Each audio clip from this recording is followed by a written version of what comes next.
Hello, my friends, and welcome into day 15 of our Little by Little May Art Challenge. We're doing a super loose, whimsical rooster, no sketching, no pressure, just color, scribbles, and hopefully lots of joy. You can see this first shape that I'm putting in is like what? A teardrop with a rounded top instead of a point, or an upside down light bulb. I don't know what shape it is. It's just the general shape of the rooster that I want to paint today. And so you can see I'm bringing some of that color down because I want him to have extra feathery legs so it looks like he's wearing pants because that's my favorite kind of rooster. Any kind of bird. I love hawks and eagles when you can see their legs and it looks like they're wearing knickers. All right. Also just kind of tweaking the shape some more, adding some indications of wings, and everything's still wet here. I'm using Payne's Gray to start off. I'm going to do actually quite a few layers on here. Doing wet on wet, I'm bringing in some cobalt blue, and I'll have all my supplies listed in the description. I'm using Paul Rubens paints, and yeah, painting my cobalt blue wet onto the wet Payne's Gray.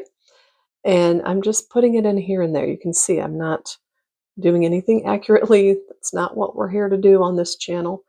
And yeah, I'm just getting some color variation in there because that suits me and makes me happy. It was literally 7 o'clock tonight and I realized, ooh, I forgot to paint today. And I don't want to be behind. I know I don't need to do every single day. I'm doing every weekday. That was the goal. I have missed a day or two. Now I can't even remember because life is just so busy right now. And I know there was at least one day I totally forgot, and there might have been one day where I was simply too busy and couldn't. Can't remember. It's all good though. All right. All of the body is dry, and so I'm coming in and drawing his little legs and feet.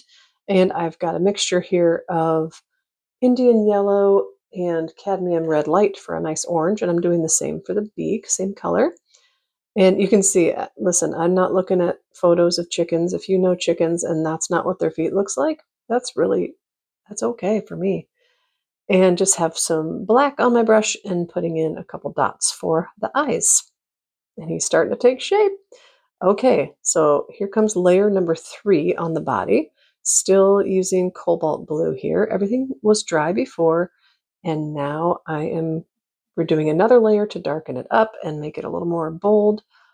And I get a little braver here and make it more and more whimsical as we go. Decided to shade that side of the body and make it a little bit darker. And now I am coming in to paint in his little waddle. And you can go extra big on the waddle. You know, nothing too serious here. We're just having fun.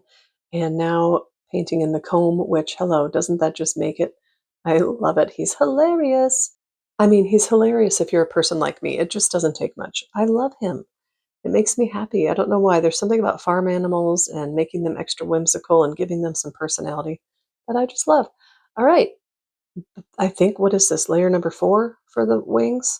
The cobalt blue just wasn't doing it for me, so I added some Prussian blue on top of that, just to add some more variation and to kind of tone down that cobalt blue. And with the Prussian blue, I'm also fanning in a wonderful whimsical tail here. You can flare this out as much as you would like. I am just having fun with it. And I'm also adding some green. This is Hooker's green that I'm adding in here, just again for some more variation. And even just tapping it in here and there on the wings and the body to kind of pull it all together.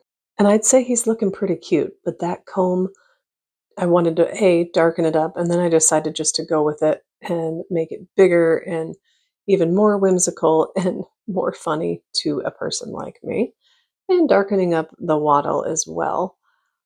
I think he looks pretty handsome. What do you think? I am so glad that I made time for this tonight. Even just sitting down for 10 or 15 minutes sometimes is just what it takes to, I don't know, reset. All right, I'm darkening up the feet here. That's the thing with watercolors. Sometimes people are like, oh, they're not vibrant enough for me. If you're willing to let each layer dry in between and then just paint layer upon layer, you can see you can get some pretty nice and bold colors. Or you can do what I did for my sheep painting yesterday and just leave it nice and light and kind of pastel.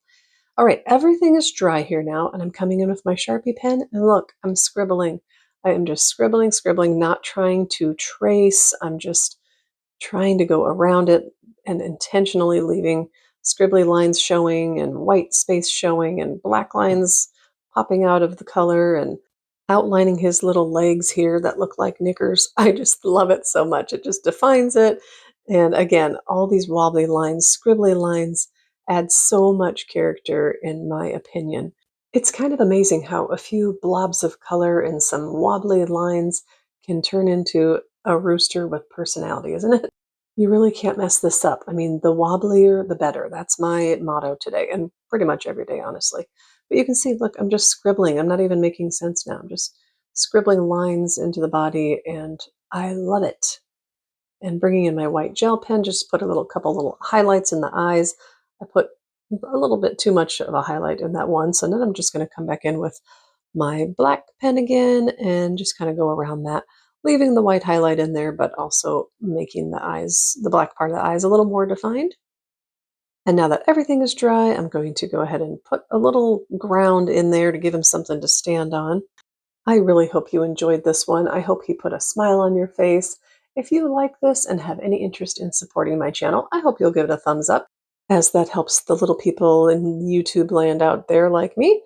And if you want to see more fun and fast tutorials, I hope you will consider subscribing. Have fun if you try this one, and we'll see you tomorrow for day 16.